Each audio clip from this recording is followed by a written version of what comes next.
The crew was having lunch. Most were talking with each other. Luria, a feline alien, noticed that the human of their crew was just poking his food, absent-minded, looking glum. Terran Steve, is everything all right? Yeah, sure, I'm fine. Steve had only joined the crew a year ago, and the captain had basically promoted him through the ranks at breakneck speed despite others having better education, references on having more work experience. The cave-dwelling paradise worlder Artak interjected, "No, you are not. I noticed it too. You do the forehead scrunch thing your people do. What is with you in the last days?" Luria, is it because others on the exploration department are resentful of you for being promoted ahead of them despite having much less simulations and diplomas? Look at the bright side. It's mostly the younger ones with lower rank that hate you for it. I had heard numerous rumors involving Steve and the captain, from blackmail to bribery to them being secret lovers.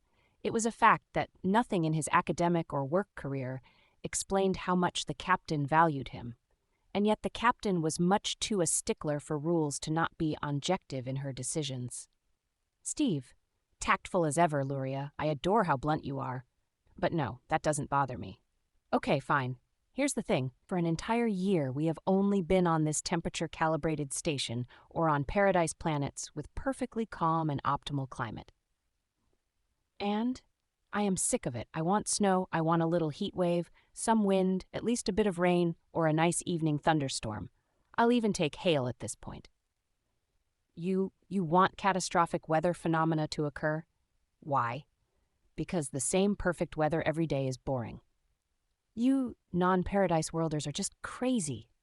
The humongous and scaled Erewhon joined the discussion. No, Steve is right. I'm from a non-paradise world too. Level 5, average, wind, heat, snow. We have them too, so I get it. Not sure what hail or thunderstorms are, but yeah, a change in weather would be nice.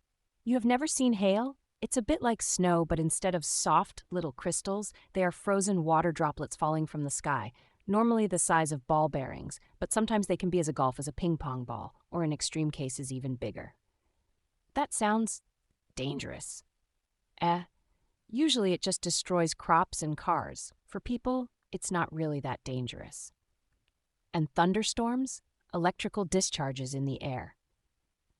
Artak, like space static? Kinda, but I think you are imagining it wrong. Let me show you. Screen, show me recordings of a Terran thunderstorm. Immediately, the big screen of the hall came to life. It played a video taken from a hill. In the valley below, the lights of buildings and streets were viewable. The sound of rain came from the loudspeakers. Most of the Xenos in the room started to look at the screen. A text on screen explained, thunderstorm, Terran weather condition with wind, falling water droplets, and lightning. Not exclusive to Terra, but only a few other inhabited planets have lightning. The screen flickered oddly, as if the brightness setting were being fiddled with. Text proceeded, attention. Lightning is a threat level 9. Seek immediate shelter indoors. Danger of immediate death. Distance yourself from any body of water at the first indication. Do not hide under solitary structures. If in open field, lie flat on ground. I had attentively listened to the discussion, but kept quiet. This lightning, though, sounded very dangerous, so I decided to ask the obvious question, what is lightning? Then I saw it. A giant bright spike shot down from the sky. The entire room immediately fell silent. Then a sound like crashing boulders rolled over the room from the speakers. What was that? Somebody from another table shrieked.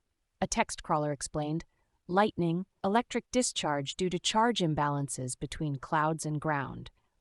Lightning can have up to 300,000 volts, 30,000 amps, several million joules of energy, spike temperatures of 30,000 Kelvin, rapid superheating of the air around it, create the typical clapping sound known as thunder. This is absurd, somebody shouted. There is no way that thing has that amount of energy. It would... A second lightning struck, but this one was not a single line. It had a dozen arms that extended across the entire valley. And for a few moments you could see every tree, every house illuminated. I had never seen such sight. Terrifying. The light was followed by a noise that sounded like several cannons. The thunder, as I had just learned. Ooh, that was a nice one, Steve cooed, delighted. Many people will sit on their balconies and verandas during a thunderstorm, having a drink and enjoy the calming spectacle. You just sleep better during a thunderstorm. Does it attack? It has no mind, it's just physics. Like an avalanche, but it can hit things. Screen, show me a compilations of lightning strikes. What followed were short clips of lightning hitting vehicles, poles, buildings, vegetation, and large body of waters. Some of the hit objects appeared to immediately explode, others caught fire. All clips seemed to be recorded by random Terrans on handheld devices. The Terrans would react to it through various expletives and appreciative wowing. Everybody kept staring at the screen in disbelief. And for me, one thing became clear. Steve was a creature that grew up in a hellish environment, one that resulted in him finding electric sky death rays calming. And now I understood why the captain favored Steve. A Terran had probably accumulated more experience on environmental dangers by simply surviving on his planet until adulthood. No amount of simulations and study could replicate the experience of a lifetime of danger.